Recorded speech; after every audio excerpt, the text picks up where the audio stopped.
Resuming debate, the Honourable Member for Scarborough Centre. Thank you, Mr. Speaker. It's finally time for hardworking Canadians from coast to coast to get a helping hand from their government. Middle-class Canadians have been ignored for too long. Today is a day of change and hope. That is why I rise to speak in favour of the Budget Implementation Act Bill C-15. When I participated previously in the budget debate, I recognized and applauded the government's work towards helping middle-class families through the Canada Child Benefit Program, reducing poverty, strategies to reduce youth unemployment, and investing in infrastructure and seniors. However, Mr. Speaker, there are many other initiatives of this budget that I would like to speak about today, as I believe they pertain not only to Canadians across the country, but also to the many tireless and hard-working residents of my riding of Scarborough Centre. As I have said before, my riding of Scarborough Centre is an extremely diverse community comprised of Canadians hailing from across the globe, all here to work hard and provide lives for themselves and their children. We are not afraid of putting in long hours every day in Scarborough. However, for too long, the cost of living for families, for things such as groceries and rent to other necessities has continued to rise, while paychecks have stayed the same.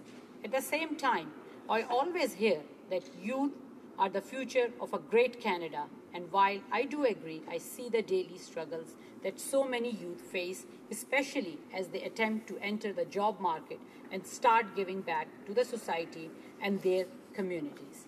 And while we must assist youth all across the country in solidifying their future, we must also not forget about the many veterans in our communities. These are citizens that have gone above and beyond and provided the highest and most honourable forms of service to our country. Hence, these Canadian heroes must be provided with the resources and assistance they need and due recognition for their sacrifices. We must also recognize the social, economic, and other invaluable contributions that small businesses provide to our society. Small businesses are the engine of our economy, and I would like to bring attention to the issues afflicting small business owners and the many dedicated Canadians that they employ. The effects of struggling small businesses are not contained to the owners and their employees. The ripples impact millions of Canadians, so it should be of the utmost importance to ensure their prosperity. Also, with a challenging economy, many Canadians are in need of a helping hand with regards to employment insurance, and Budget 2016 addresses that.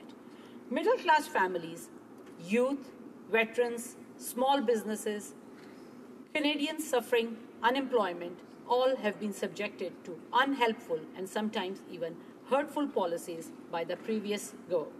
However, our government has promised change, and I can proudly attest that with this budget, we are delivering on these promises for a better society, a better economy, and a better Canada. The lack of affordable housing poses a great risk to millions of Canadians. As the budget itself states, when affordable housing is in short supply, Canada's whole economy suffers. From raising healthy children to pursuing education, jobs, and other opportunities, affordable housing is the cornerstone of a strong Canadian family and therefore of a strong Canada. This is especially true in my riding of Scarborough Centre, where almost half of tenants spend more than 30% of their monthly household income on housing, compared to the national average of less than 1 in 5. Even more, the number of residents in subsidized housing is disproportionately higher in my riding. And when it comes to quality of housing, almost 1 in 5 dwellings in Scarborough Centre are defined as unsuitable by the National Household Survey, compared to the about 1 in 20 nationally. The need for action on affordable housing is clear, and this government is taking action.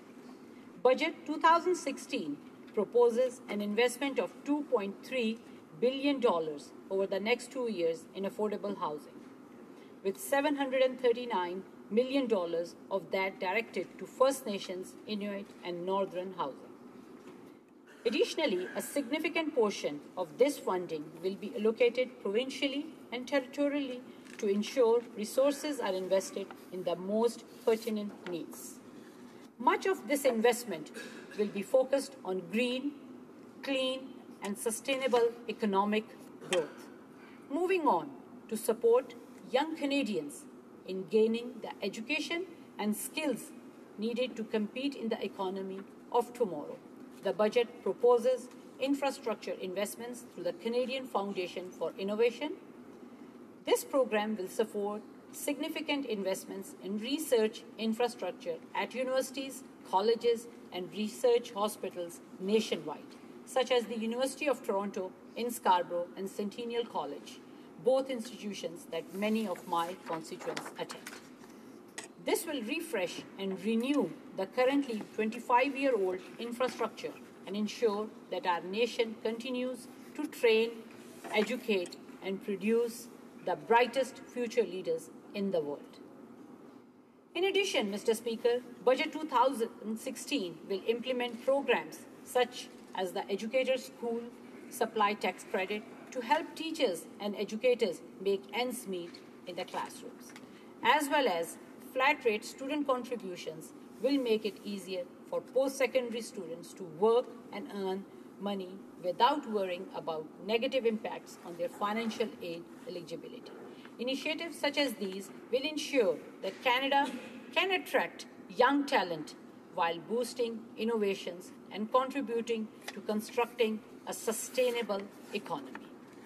And our government is not forgetting about the countless veterans who have already made such a vital impact and contribution to Canada.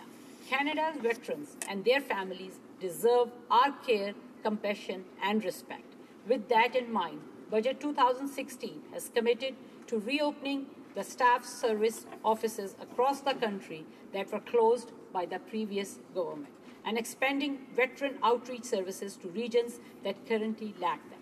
Moreover, Mr. Speaker, I strongly commend Budget 2016 for increasing the maximum disability award for veterans to $360,000 and for also increasing the earnings loss benefit to 90% of pre-release military salary. These policies, among several other implementations in this budget, clearly exemplify our government's commitment to each and every Canadian, especially to our veterans who have served the highest duties.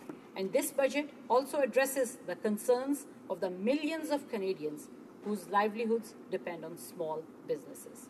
With this budget, the government has introduced a lower small business income tax rate at 10.5% on the first $500,000 of active business income, allowing these hard-working businesses to retain more earnings that can be reinvested to support growth and job creation.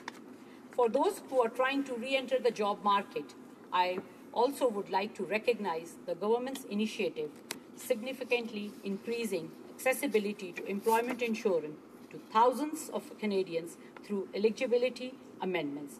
Not only this, but this budget will bring a 50% reduction of waiting periods for unemployed Canadians who are in need of a helping hand to get back on their feet.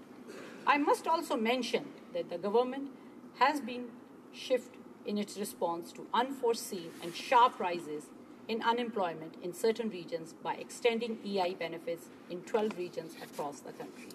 Unlike the previous government, we are delivering on our promises, and Budget 2016 is a testament to the delivery of these commitments. As I have said before, Mr. Speaker, there is much more to be done in the years ahead, but with Budget 2016, our government has laid the foundation for future growth and prosperity. With this budget, we are investing in Canada's future and today, and that future is extremely bright indeed. Thank you. Questions and comments? The honourable member.